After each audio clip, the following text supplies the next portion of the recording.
Ini kita lihat pula.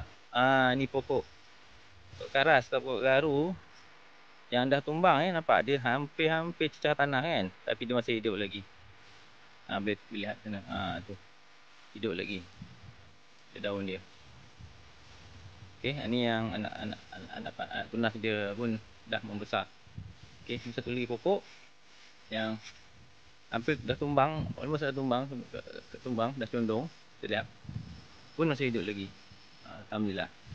Alhamdulillah lah, pasal tanah di sini subur, jadi dia dapat hidup dengan baik lah pokok garu di sini. Ini pun pokok yang asal tanam dulu.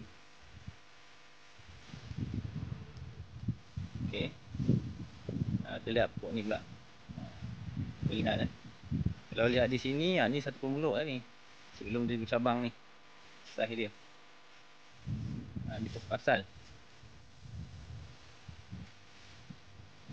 Lihat daun dia.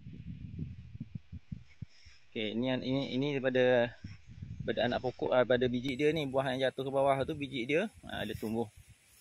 Dia anak pokok. Ni pun dah agak besar kat ni. Jadi kalau saiz nak keluar hasil tu sekurang-kurangnya 15 cm lah. Saiz 15 cm dah boleh cucuk lah, maksudnya dah boleh diinokulasi. Tengok lagi satu dua pokok lagi. Ni satu pokok lah yang asal juga. Kita tengok saiz dia besar. Alhamdulillah, tengok daun dia. Berangin dari ni. Ni pun pokok garu kat ni.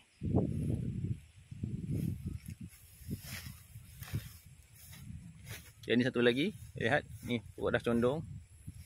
Condong masih dia muda lagi, tapi alhamdulillah dia tak terus tumbang ke tanah. Masih lagi dapat hidup dan membesar lagi. Dia lihat ke atas.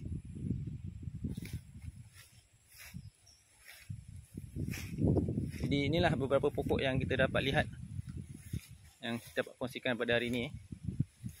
Ada beberapa pokok lagi, tapi lain kali pula kita cover untuk hari ini saja. Kita cover, tengok keindahan bila kita buat kerja berkebun ni, kita dapat lihat kehijauan lah kan. Hijauan, daun-daun yang rimbun kan, dengan suasana yang teduh lah dalam kebun ni. Sejuk je kan. Tu datang pula angin. Memang best lah. Memang best. Okey, sekian. Assalamualaikum.